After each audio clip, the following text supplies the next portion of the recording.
After a moment's hesitation, she wrapped herself in a bathrobe, opened her bedroom door, and tiptoed out. Confirming I wasn't in the common area, she quickly slipped into the guest bathroom. But once she was clean, a new problem arose. She had forgotten to bring a nightgown. She looked at the bathrobe she had just worn, now covered in soapsuds and completely soaked. If she wore it back to her room to get clothes, she'd have to shower all over again later. Just as she was racking her brain, she heard footsteps outside. Isabel cracked open the bathroom door, poked her head out, and called, "Alex?" I had come out to get a glass of water. Hearing her call, I stopped.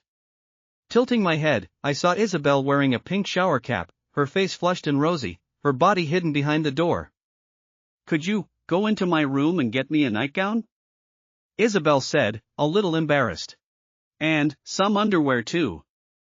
So, she'd forgotten her clothes when she went to shower? Sure. I quickly headed towards her room. Isabel's room was the master suite.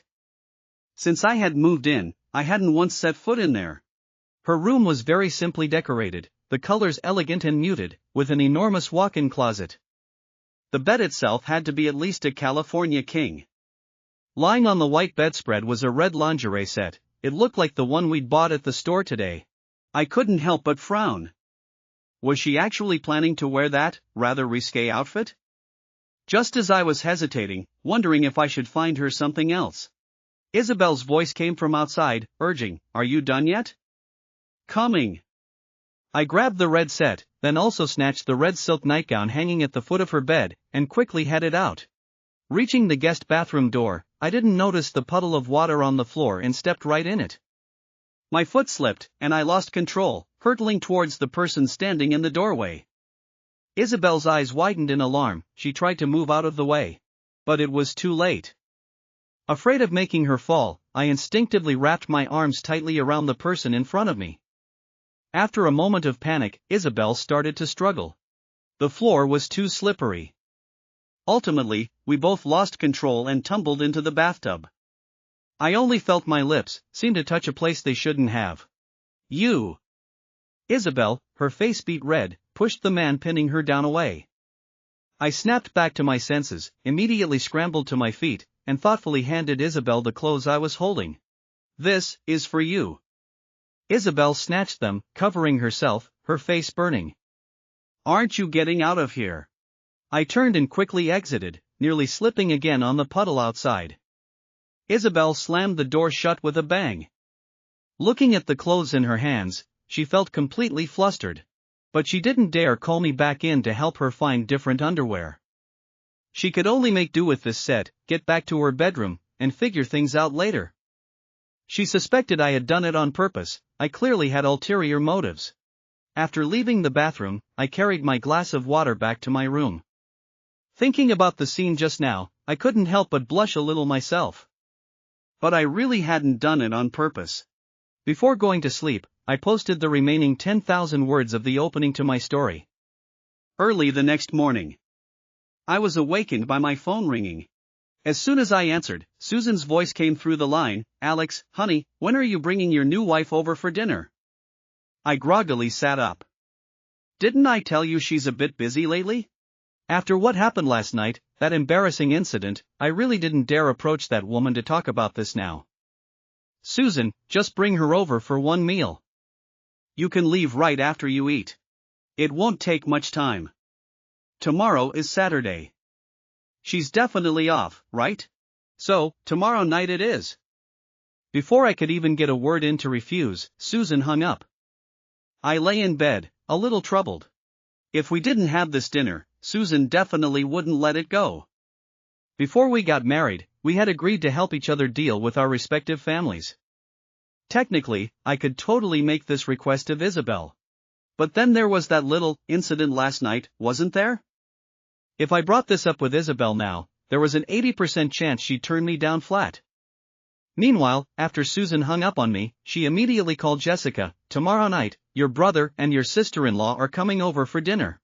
You better be there too. It's the first time the whole family is eating together. You absolutely cannot embarrass me." On the other end of the line, Jessica mumbled sleepily, "I don't want to go." Seeing Alex with some ugly old hag will ruin my appetite. If you want to eat with them, you go ahead. Nonsense. No matter what, she's your sister-in-law. You absolutely have to be there for me. If you don't come, then don't ever come home again. After delivering her threat, Susan hung up. Jessica was fuming. She immediately sent me a text. What, married some ugly old hag and you're actually proud of it? Now you have to parade her around, making Mom and me suffer the neighbors' ridicule because of you? I was just about to drift back to sleep when I saw this message and was instantly wide awake. Susan had even notified Jessica?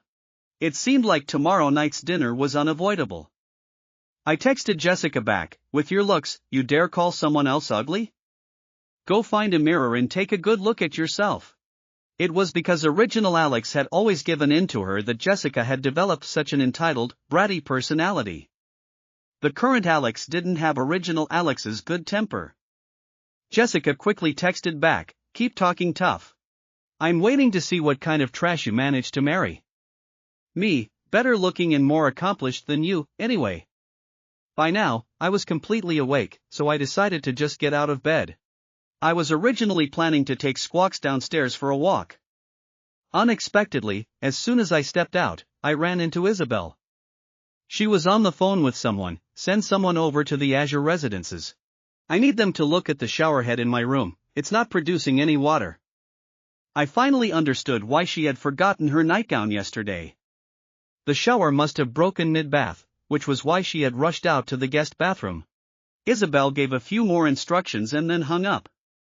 She looked up at me, her eyes less than friendly.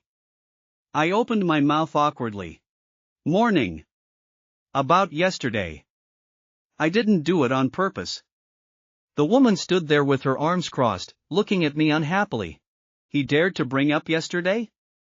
Isabel frowned. Not on purpose, so it was intentional? It really wasn't. I swear, it was just an accident. Seeing me deny it so vehemently, Isabel grew even angrier. Wasn't he implicitly telling her he wasn't interested in her? In his eyes, was she that insignificant? He'd seen everything, kissed her, and now he was saying things like this to provoke her? This was, frankly, a subtle insult. I was about to say something else, but Isabel brushed past me and headed straight for the door. She slipped on her heels, preparing to leave. I walked over and asked, so, are you free tomorrow? Isabel walked out without looking back. Not free. Slam. The door shut. I could only sigh helplessly. A woman's heart is an ocean of secrets. Isabel's heart was definitely a diamond, ever-changing, utterly unpredictable. Just the day before, she had been gently taking me shopping for clothes in the evening, and this morning, she was acting as if we were mortal enemies. When Isabel arrived at the office, apart from the security guard, not a single employee was there yet. The security guard, seeing CEO Sterling approaching with a murderous expression, was so startled he snapped to attention, forgetting even to greet her. Isabel didn't even glance at him, heading straight for the elevator. Not long after, Isabel's assistant, Anna, also arrived at the office. Once everyone was upstairs, the security guard immediately sent a message in their small group chat, "Big news, CEO Sterling and Ms. Anna are both already at the office." The small group of 7 or 8 people, most were still asleep at this hour. Only 2 people saw the message and replied, "At the office before 6? As far as I remember, the last time this happened was 3 years ago, when Sterling Corp had that major shareholder change.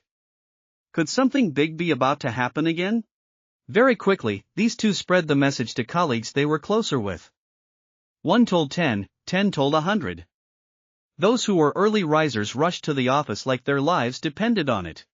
At that moment, in the office on the 28th floor, Anna, too, only realized upon arriving that Isabel had gotten there even earlier than she had. She knocked on Isabel's office door. "Come in."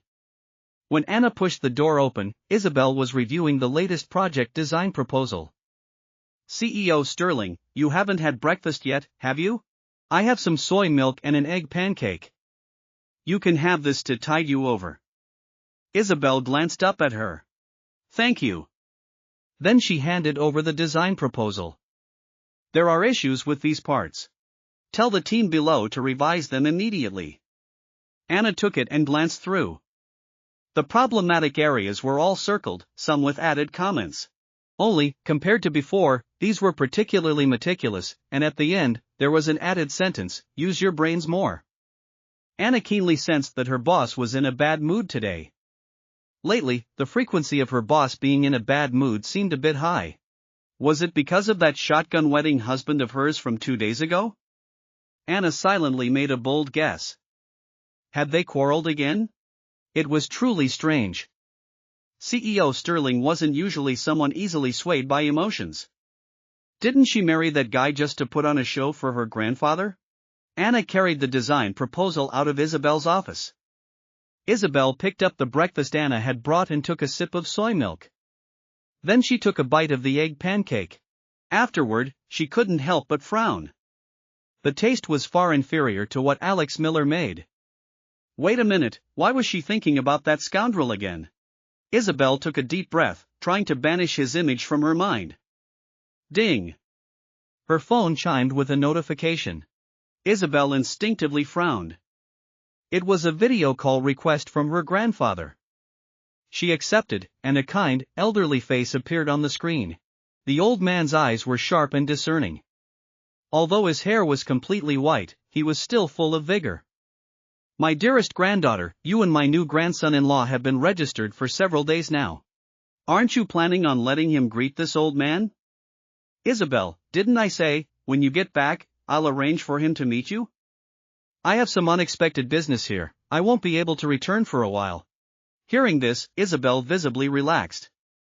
Arthur Sterling naturally didn't miss his granddaughter's expression and chuckled. I hear you two are living at the Azure residences now?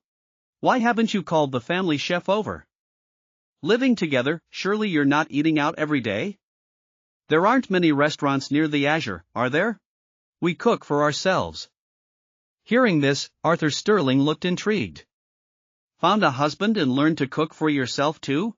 That rascal is luckier than I am, getting to eat food personally cooked by my precious granddaughter. He does most of the cooking. I rarely go into the kitchen. Upon hearing this, Arthur Sterling's eyes narrowed. So, my grandson-in-law's cooking skills aren't bad then? Otherwise, how could he satisfy your picky stomach? Who said he satisfied my stomach?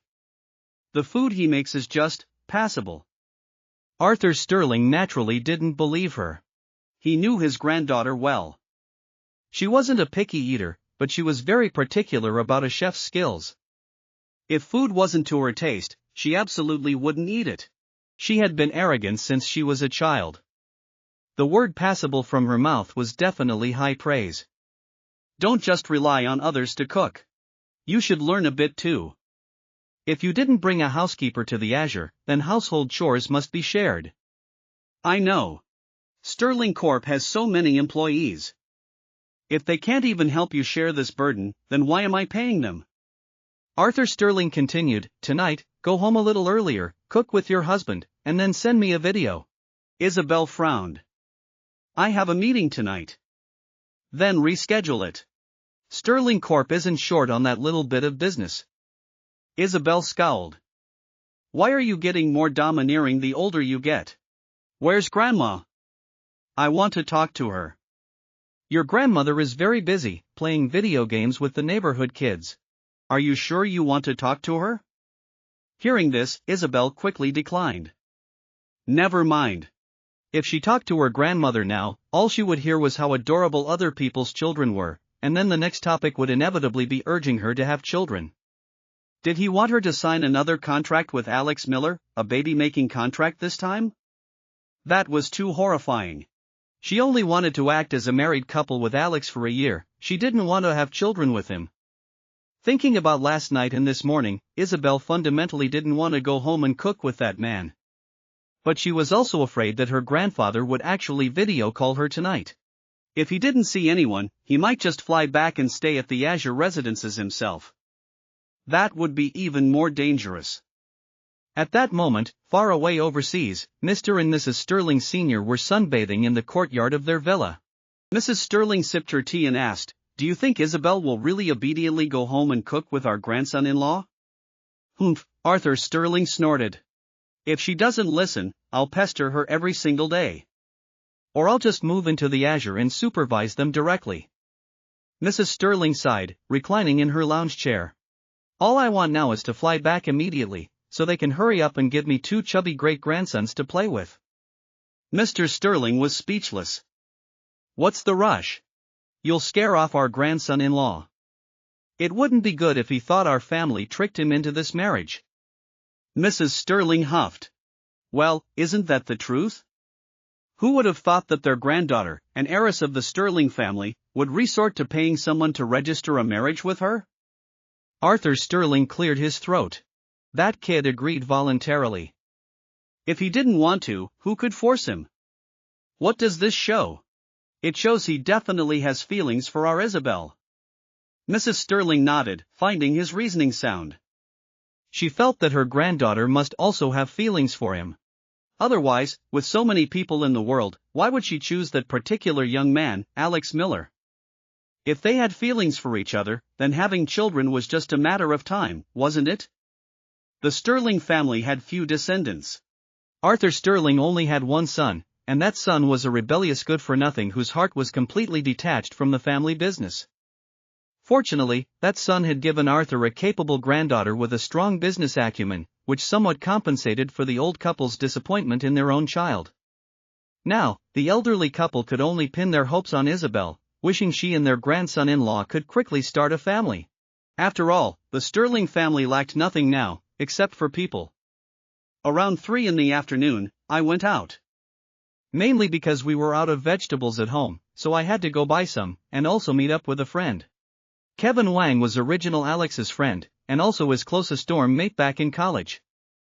Back when original Alex was starving himself for Tiffany Vance, surviving on instant ramen in the dorm, Kevin had often shared his food with him. He'd also chewed him out countless times. But original Alex hadn't been swayed by his scolding, instead, he had stubbornly refused to see reason. The moment we met, Kevin started complaining to me, my mom's been acting possessed lately, setting me up on 3 blind dates a week. All of them are total weirdos. One demanded a $38,000 bride price, another wanted a huge condo downtown. Why doesn't she just rob a bank instead of looking for a husband? Hearing this, I let out a sigh of relief. I felt my luck was much better than Kevin's. I didn't have to prepare any of those things. Isabel, aside from her somewhat unpredictable temper, didn't have any other major flaws. After venting, Kevin asked, so, what's up with you and Tiffany Vance? You're not still chasing after that girl, are you? I quickly explained, not anymore. And I won't be in the future either. Kevin shot me a skeptical glance. You've really seen the light? Of course. I'm married. Why would I still be chasing her? I had no intention of hiding my marriage from Kevin. I also didn't want to be seen as Tiffany Vance's eternal pursuer. It was too embarrassing. What? Kevin was a bit startled. But seeing that my expression didn't look like I was lying, he asked, what does your wife do? Got any pictures? She works at a big company. Her annual salary is pretty decent, a little over 7 figures. I don't have any pictures, but she's much prettier than Tiffany Vance. I didn't dare say too much, afraid of freaking Kevin out. But upon hearing that number, Kevin just chuckled. An annual salary of 7 figures? Prettier than Tiffany Vance. He subconsciously felt I was lying. His buddy must have been too deeply hurt by Tiffany Vance and was now delusional. He didn't bother to expose me, as long as I wasn't chasing Tiffany anymore, that was good enough. Congrats, bro. Sometimes, bring your wife out. I'll treat her to dinner. I smiled. Nah, forget it. She's really busy. Hearing this, Kevin became even more convinced his assumption was correct. If Alex Miller had really found a wife prettier than Tiffany Vance, who also made good money, he would definitely be showing her off everywhere. After all, if it were him, he'd be shouting it from the rooftops. Kevin thought to himself, my buddy really has been too deeply wounded by Tiffany Vance. His mind's a little off. At that moment, at the entrance of the same cafe, Isabel Sterling, accompanied by her assistant Anna, was walking in, discussing something. Just as she turned her head, Isabel spotted someone sitting in a secluded corner. Wasn't that her husband from home? What a coincidence, running into him even when she was out for a business meeting. I was completely unaware that someone was watching me. Kevin, on the other hand, looked up and immediately saw an astonishingly beautiful face. The woman's features were incredibly exquisite, her figure stunningly curvaceous. A black V-neck bodycon dress hugged her perfectly, revealing smooth, jade-like calves. Just standing there, she exuded an incredible aura. She was simply more beautiful than any of the female celebrities Kevin idolized. Most importantly, this woman seemed to be staring intently in his direction. Kevin's eyes lit up. He excitedly said to me, "Dude, I think a beautiful woman is checking me out. My luck with the ladies is finally here." What? I followed his gaze. After one look, I was completely silent. Kevin, seeing my expression, couldn't help but frown. "You don't know her, do you?" I hesitated for a moment, then said without thinking, "Nope, don't know her." I guessed Isabel probably didn't want too many people to know about our relationship, so my answer shouldn't be a problem. The woman standing not far away had clearly heard our entire conversation. Anna had initially thought Alex's answer was quite appropriate. After all, CEO Sterling and he were only in a contract marriage, they were supposed to divorce in a year. But when she saw the look on Isabel Sterling's face, she knew she had thought wrong. An inexplicable anger welled up inside Isabel. She was standing right in front of him, and he could still lie through his teeth? What, was their relationship so shameful that he didn't dare acknowledge it? He had just made her angry this morning, and now this again? Was this wife of his really that repulsive to him? Isabel's eyes narrowed. She strode towards the man not far away, her heels clicking decisively. Kevin, seeing the woman approaching him, was so excited his eyes practically sparkled. A few days ago, a fortune teller had told him he would have a strong romantic encounter soon. He had been skeptical, but now he was starting to believe it. Kevin exclaimed, "Oh!" and stood up from his chair. He stammered, "Hi, hello." Isabel gave him a cursory glance, then looked at me, still pretending nothing was wrong, sitting there. The anger simmering inside her was immeasurable. She was standing right in front of him. Was he going to continue playing dumb? His composure was truly impressive. My mind was currently a complete mess. I didn't understand. Why was Isabel Sterling walking towards me? Kevin also realized that this woman seemed to know his buddy. Well, that was great then. Alex was already married, such a good resource couldn't be wasted. It wouldn't be a problem for him to make an introduction, right? Isabel's long, slender fingers tapped lightly on the tabletop, her eyes full of meaning as she looked at me. What's wrong? Haven't seen each other for a few hours, and already strangers? I couldn't pretend anymore. I forced a smile at her. I thought I saw something wrong just now. Didn't expect it to really be you. What a coincidence. Isabel just stood there, arms crossed, silently watching my performance. The woman's cold eyes stared at me, inexplicably making me feel a little guilty. Then again, what did I have to be guilty about? I wasn't cheating on her. Kevin looked between us, confused. He chuckled. Dude, what's your relationship with this lady? Aren't you going to introduce us? I had just said I didn't know her. Was I supposed to say she was my wife now? Wouldn't that be a direct contradiction? Isabel, seeing my hesitant expression, became even angrier. So, she turned to Kevin and smiled naturally, generously. Hello, I'm Alex's wife. Ahem. Kevin couldn't help but cough. His gaze shifted to me, from astonishment to disbelief, then to admiration. Just now, Alex had said his wife was prettier than Tiffany Vance. He had thought Alex was just saying it out of a bruised ego. He hadn't expected it to be true. Kevin was completely stunned. What kind of damn good luck was this? Why couldn't he ever meet someone like this? I chuckled. This is my college roommate, Kevin Wang. This is my wife, Isabel Sterling. If she didn't mind making our relationship public, then I had nothing to be shy about. Hello, sister-in-law. Kevin said politely, smiling. If you're free sometime, let's have a meal together. My treat. Isabel naturally looped her arm through mine and smiled politely at him. Next time, perhaps. Alex and I have plans tonight. Kevin couldn't help but let his imagination run wild. Plans? The kind of plans he was thinking about? Making a baby? He immediately understood. Right, important business comes first. I just remembered I have something to do. I'll head off first. See you later, sister-in-law. Alex, good luck. With that, he practically sprinted out of the cafe. Had he misunderstood something? After Kevin left, I asked, what's going on tonight? Isabel released my arm, a little unnaturally. Grandpa wants me to record a video of us cooking dinner. We have to cook together tonight. I thought to myself, her grandfather's hobbies are certainly unique. Watching people cook? No problem. Oh, right, my mom asked us to go over for dinner tomorrow night. Are you free? Since we were on the topic, I brought it up. Isabel said without hesitation, okay. Before getting married, they had agreed to help each other deal with their respective families. There was no reason for me to help her, and for her to refuse my request. Me, you must be here for something, right? You go ahead with your business first. I'll go buy groceries. Isabel nodded. I then thought of something else and asked, do you need me to pick you up tonight? This was considering she might be with colleagues, maintaining a bit of her image was still necessary. Okay. When you're done with the groceries, come pick me up here.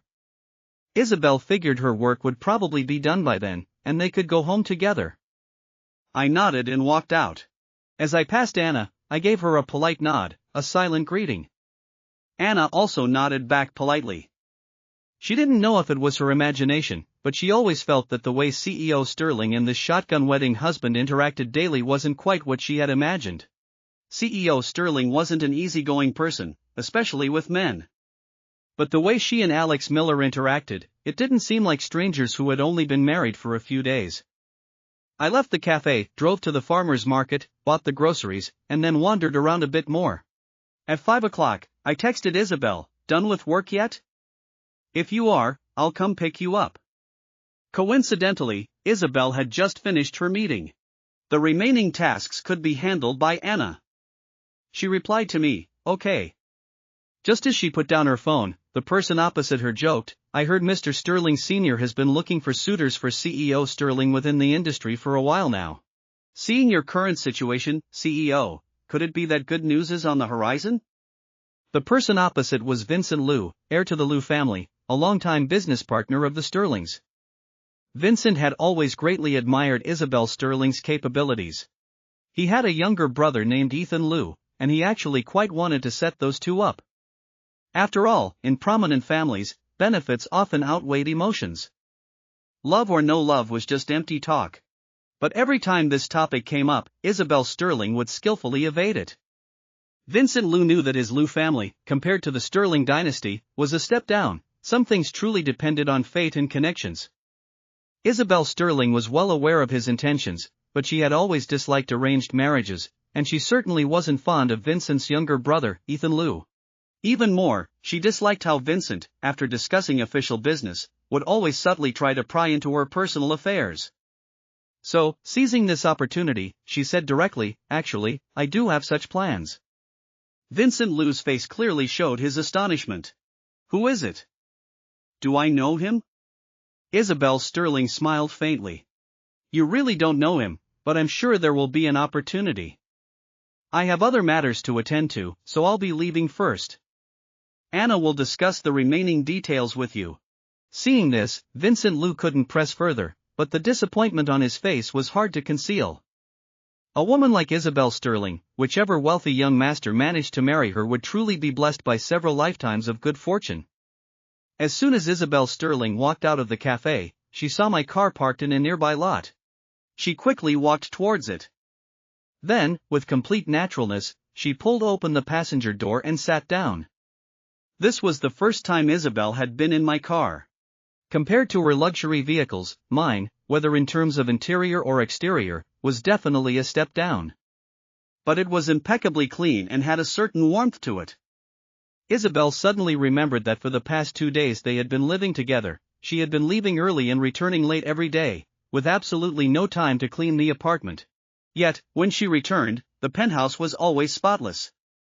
She hadn't been able to put her finger on that feeling before, but now she suddenly understood. That feeling was warmth. And there was another feeling, one she had never experienced before, a sense of security. It was truly strange that she could develop such feelings for someone she barely knew. Isabel was completely unaware that she was spacing out, not even hearing me when I reminded her to fasten her seatbelt. I sighed, then leaned over to help her. The moment I drew near, Isabel felt a cool, refreshing minty scent wash over her from all directions. Alex. She opened her mouth to say something, but unexpectedly found herself face to face with me, our faces inches apart. I instinctively tilted my head, our breaths mingled, and the air suddenly crackled with an ambiguous tension. For some reason, Isabel's mind replayed the scene from that night. At the time, she had chosen me out of desperation, but it definitely hadn't been a random choice. Although she still didn't want to admit she was a sucker for good looks, pretty things and handsome people truly could be pleasing to the eye. The Alex from that night. He had looked soft, innocent, delectable, very easy to bully. Just like now. Realizing her thoughts were veering into dangerous territory, Isabel quickly averted her gaze, pretending to look casually out the window. But the telltale blush creeping up her ears didn't escape my notice. I found myself thinking that this wife of mine, when she wasn't being so high and mighty, was actually quite adorable. The Azure Residences. As soon as Isabel got home, she changed into loungewear, a simple, fitted t-shirt and comfortable, loose-fitting gray sweatpants. When she went into the bathroom to remove her makeup, she discovered the showerhead had been fixed. But Anna had clearly told her the repairman wasn't coming until tomorrow.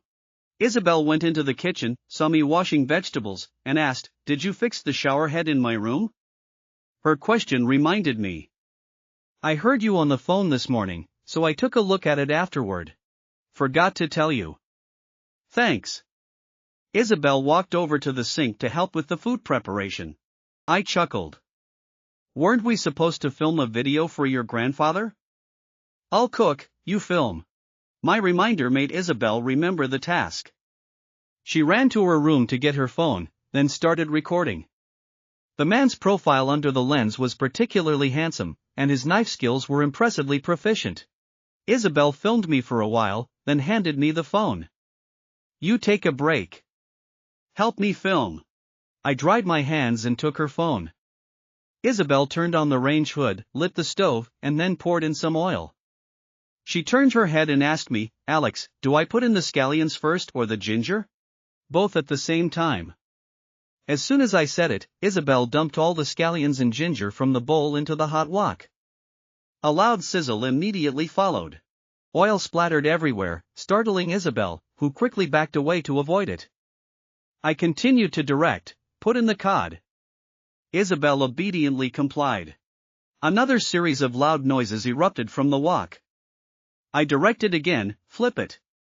Isabel, her hands trembling, picked up the spatula and tentatively reached towards the fish in the wok. Another sizzle, and a bit of hot oil splattered onto the back of her hand. Startled, she dropped the spatula with a clang. Turning to flee the scene, she bumped right into me as I stepped forward. Oof! Isabel, her nose smarting from the collision, let out a small, involuntary cry. I gently took her splattered hand, saw the small red marks, and frowned. "Quick, run it under cold water at the sink."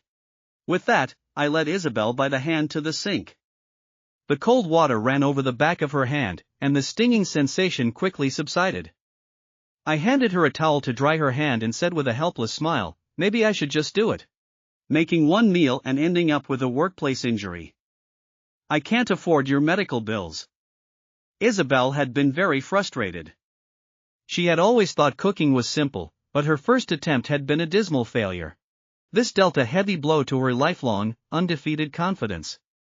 But hearing my last remark, her mood suddenly lifted. She hadn't expected this man to have a bit of a humorous side. Isabel, then I'll watch from the side. She was the invincible Isabel Sterling. She absolutely would not be defeated by something as trivial as cooking. I chuckled, surprised by her stubbornness. Does this meal absolutely have to be made by her? I wondered. Once the few dishes were done, we prepared to eat. Isabel edited the video she had recorded and then sent it to her grandfather. After dinner, Isabel took charge of washing the dishes. I took Squawks out of his cage, preparing to give him a bath. He had a small, dedicated basin, which I filled with a little water. I placed the little creature in it, and Squawks quickly started strutting around contentedly. As he strolled, he muttered, "Bath time, sleepy time wifey, be gentle silly bird," off topic again. When he was almost done, I lifted him out and placed him back in his cage. Isabel, after her shower, was working in her study. As for me, I turned on my computer and checked the forum. There were even more messages today than yesterday. Author, where are you? There are 24 hours in a day, and you only wrote this little? Even a production team wouldn't dare to take a break like this. Author, I'm an editor from XX website. Please add my contact information so we can chat.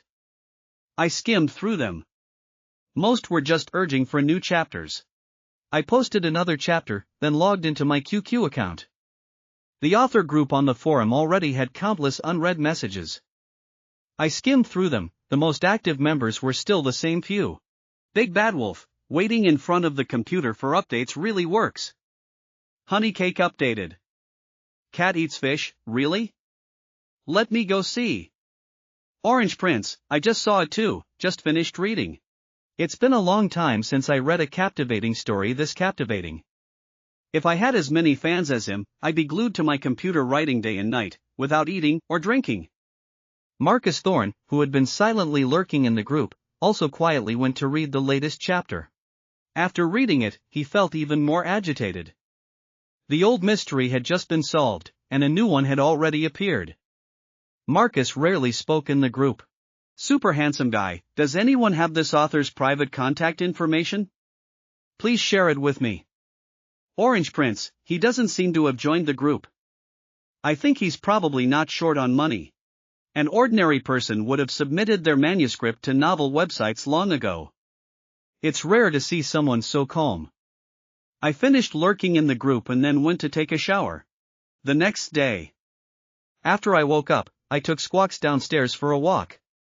Squawks was a chatterbox. The moment he saw people, he would start babbling non-stop. This made the several elderly people doing their morning exercises chuckle happily. If he encountered any children, he simply became the king of the kids. Not long after, Isabel also woke up. She first cooked some plain congee, then made soy milk, and also took some semi-finished pastries out of the refrigerator. They just needed to be thawed and steamed. She wasn't good at cooking, but she could still manage simple plain congee. After finishing breakfast preparations, Isabel texted me, "Come back for breakfast."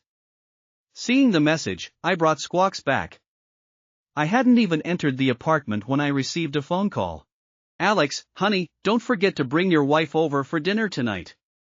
"Oh, right, what does your wife like to eat?" I thought for a moment and said, "She's not a picky eater, Mom.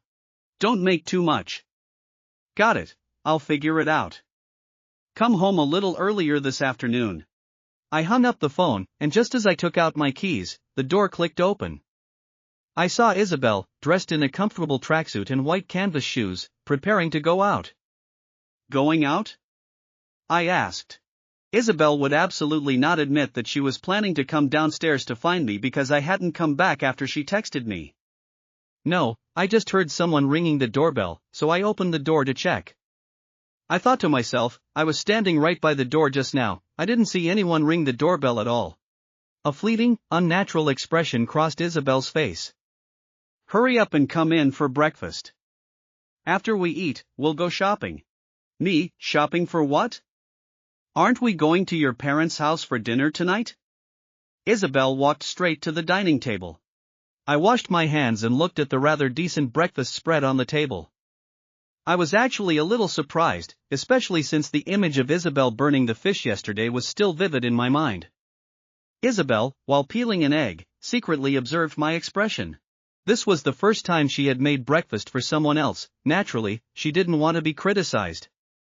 I took a sip of soy milk, then tried a bite of the beef pastry. It was quite crispy, just a few spots were a little burnt. I put down the glass of soy milk and looked at the person opposite me, who was still carefully watching me. It doesn't taste too bad. Isabel immediately put on a proud little expression. Of course. Who do you think I am? Seeing the smile she was trying to suppress at the corners of her mouth, I couldn't help but smile too.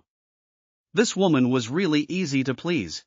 When she wasn't scowling, she was simply an adorable, arrogant little girl. After breakfast and clearing the table, we both headed out. Thinking about going out to buy gifts and possibly not returning for lunch, Isabel changed into a different outfit. A white round-neck dress, fitted on top with a flowing, pleated skirt below. Her thick, dark hair was also tied back in a half-up style. She even put on some light makeup, making her features look even more exquisite and gentle.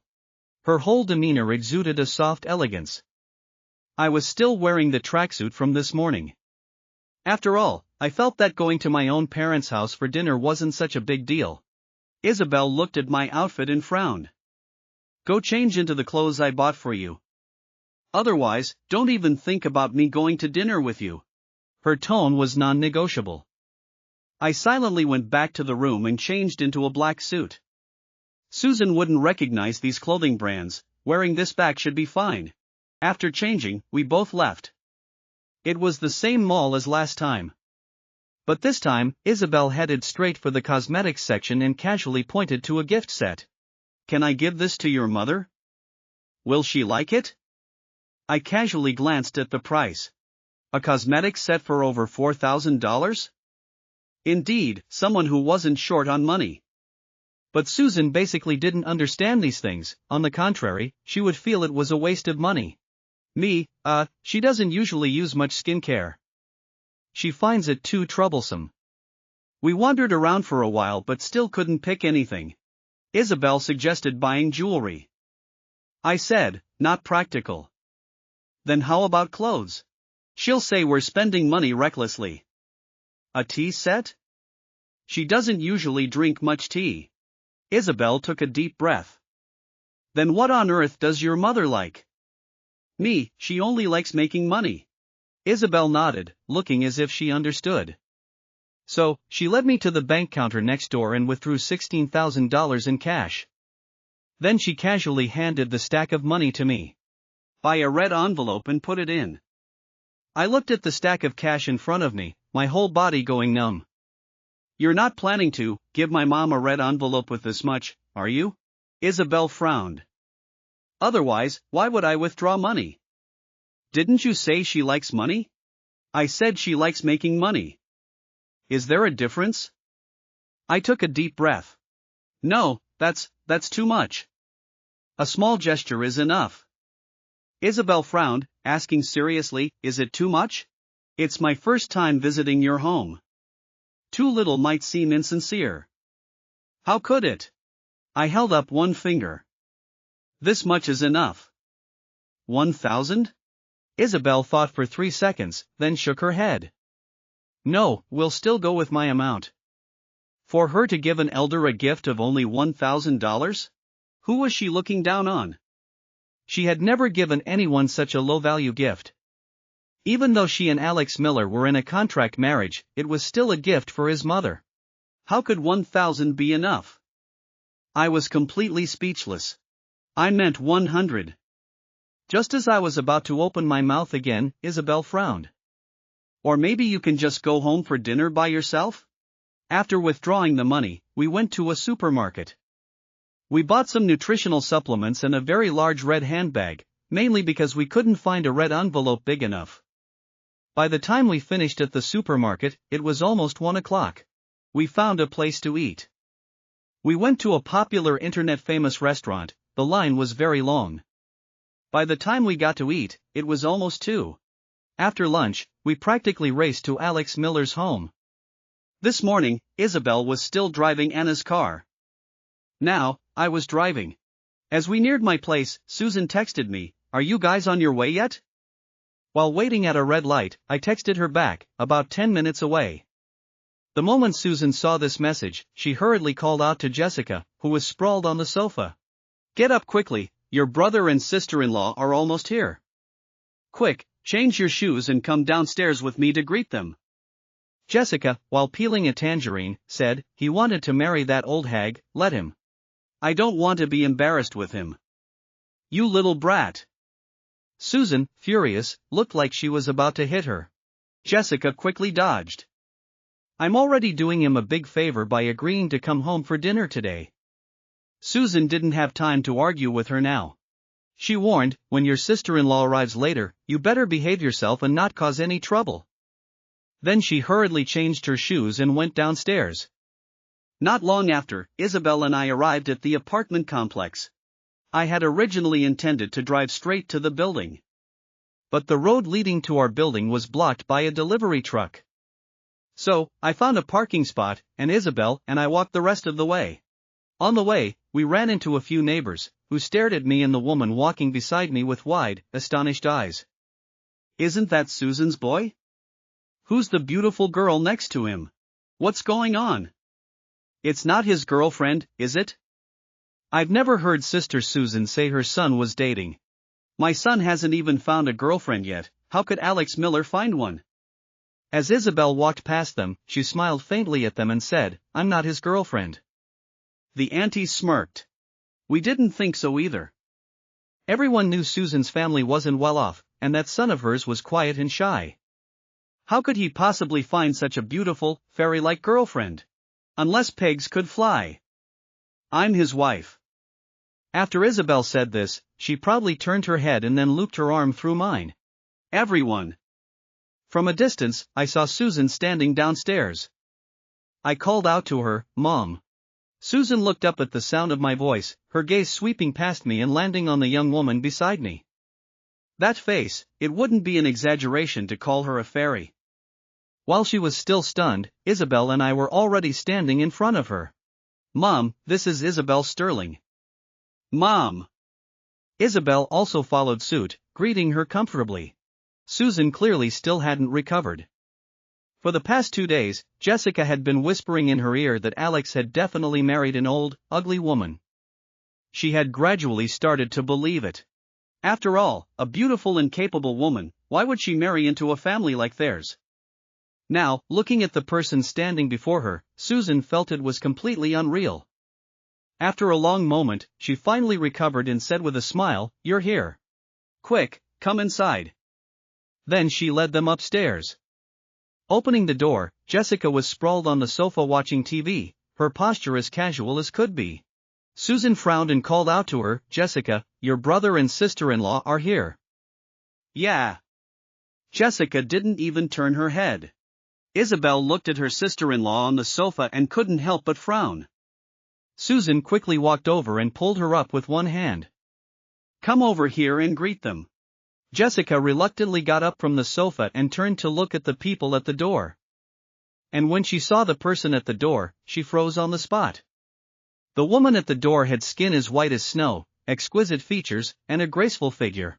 Her aura was noble and cool. Just standing there quietly, she was like a beautiful painting that was pleasing to the eye. It was just that the inexplicable, imposing aura emanating from her made Jessica involuntarily shiver. Didn't Alex marry an old, ugly woman? What was this? Susan walked up to Jessica. "What are you still standing there for, silly girl? Quick, greet them." Jessica reluctantly opened her mouth. "Brother, sister-in-law." I just smirked at her, while Isabel maintained a standard smile, though the smile didn't quite reach her eyes. Susan secretly glared at Jessica, then invited them to sit on the sofa. I put down the things I was carrying, then handed the red handbag to Susan. "Mom, this is a gift Isabel prepared for you."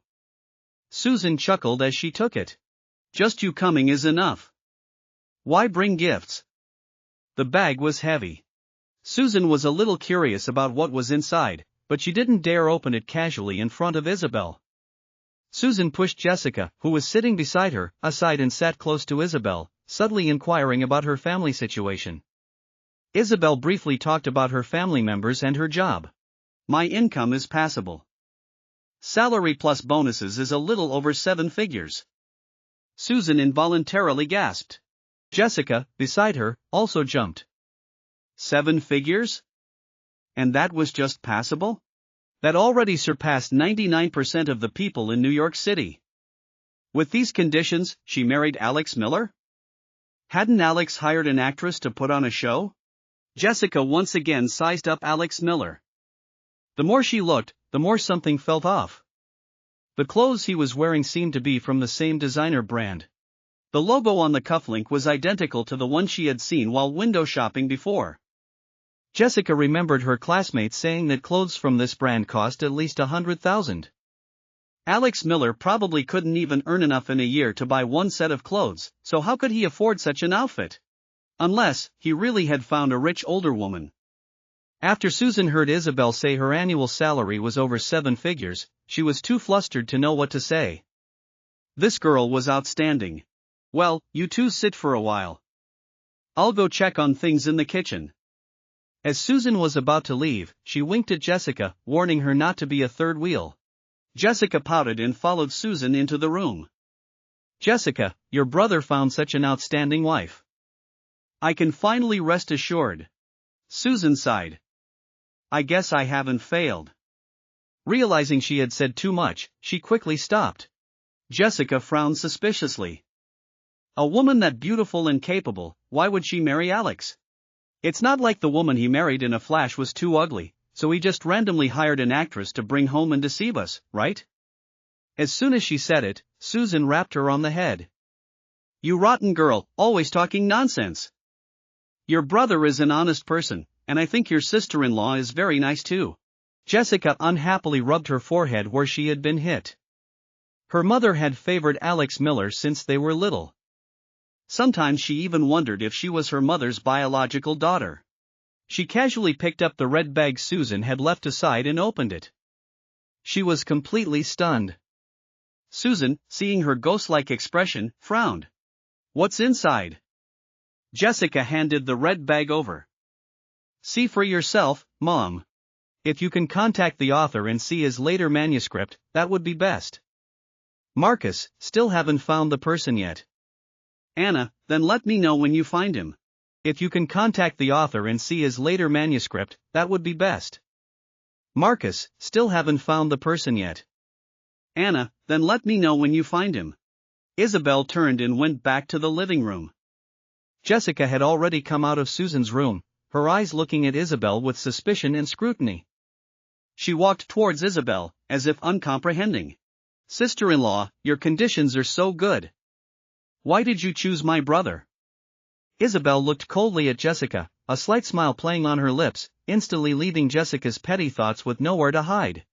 He's very good. Why can't I choose him? Although Isabel was smiling, Jessica could still hear the underlying warning in her words. It seemed Alex Miller must have given her some kind of love potion to make Isabel protect him like this.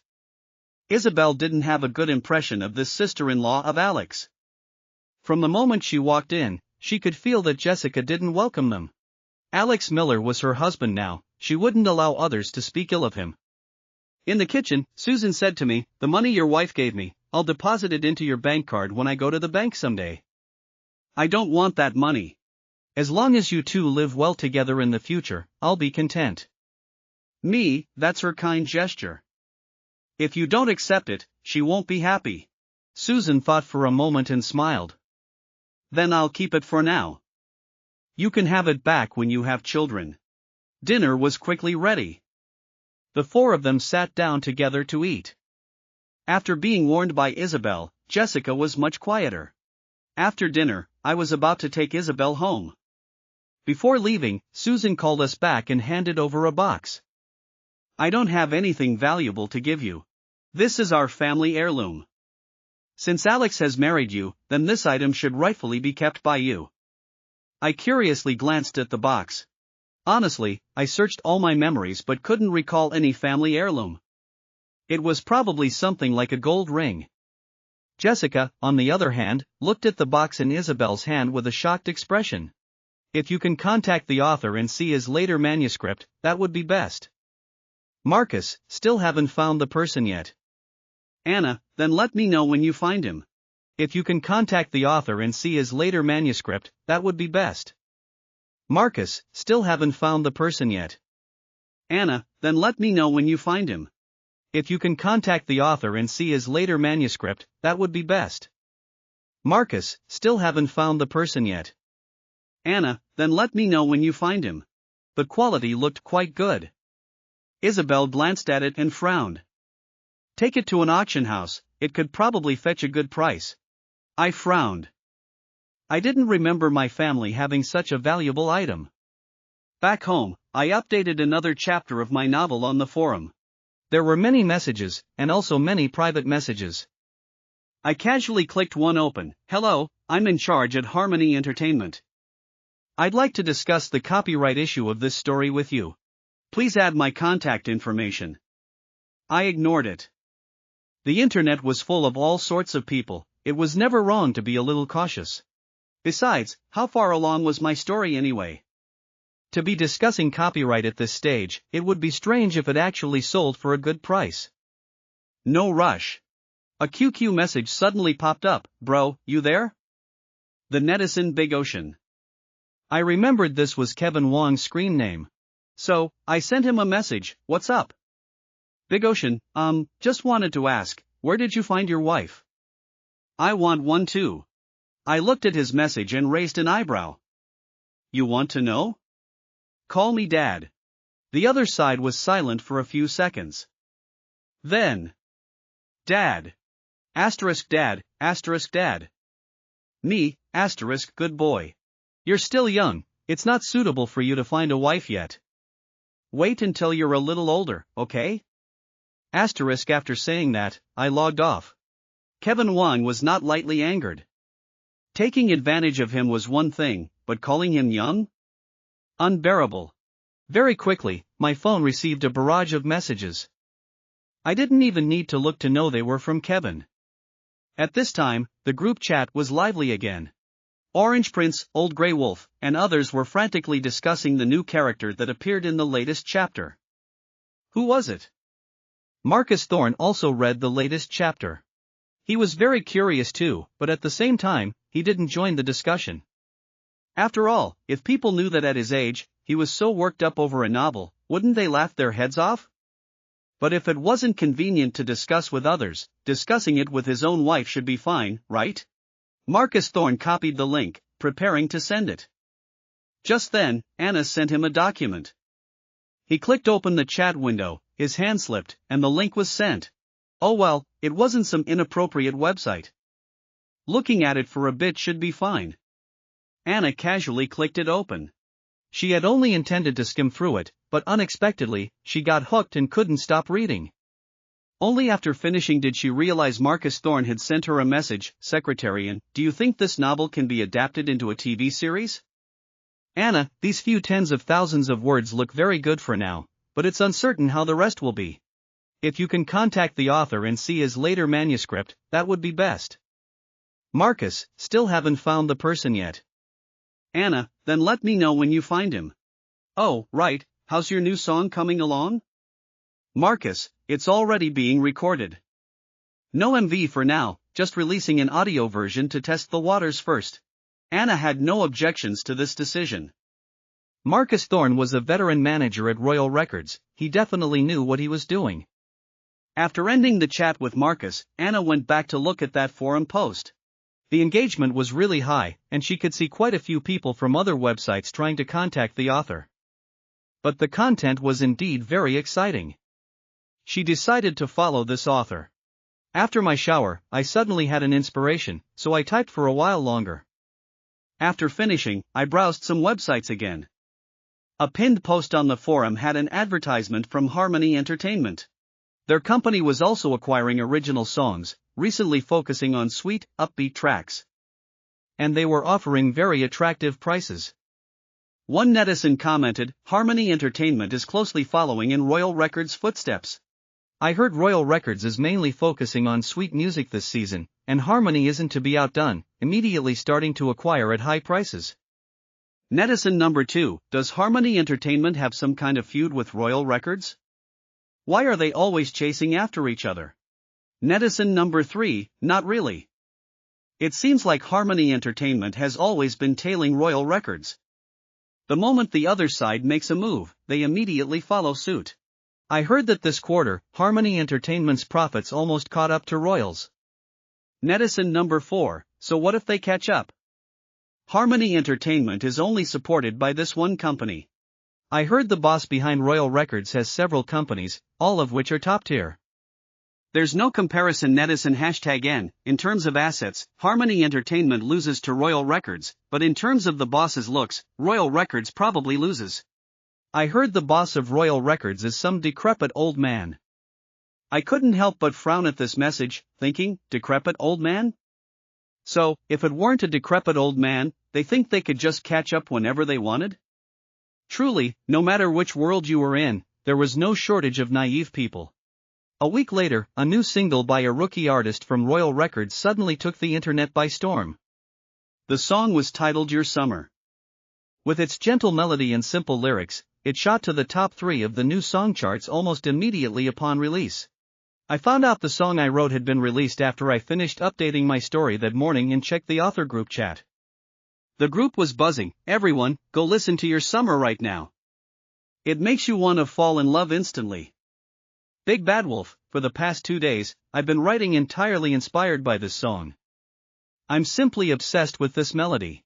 Cat Eats Fish, if a slightly more famous singer had performed this song, it would have blown up all over the internet by now. Orange Prince, it's only been out for a few days and it's already climbing the new song charts. Give it some time, and it'll definitely explode. Gossip Razor, no wonder Harmony Entertainment wants to acquire songs in this genre. It actually sounds pretty good. I listened to it once myself. It really wasn't bad. My next song could definitely command a higher price. Marcus Thorne had been silently lurking in the group for half a day. Seeing everyone praise his company's new song, he was quite pleased. He had actually been worried when he'd agreed to the price increase for the writer. Fortunately, this song could be considered a success.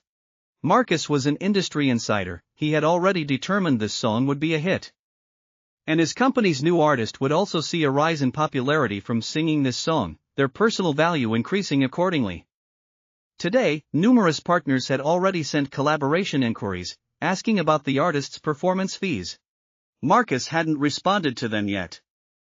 After all, success had come too quickly, and there were still many things to iron out behind the scenes. Just as he was about to log off, a QQ message popped up. Mr. Thorne, find the writer of Your Summer to write a song for me. I guarantee I'll make it a hit for you. The sender was an artist under Royal Records who had been famous for a song 3 years ago but had been coasting on past glories for the past 2 years. Marcus had originally intended for him to sing Your Summer, but the artist had said the songwriter was unknown and feared it would flop, potentially losing the fan base he had accumulated over the years.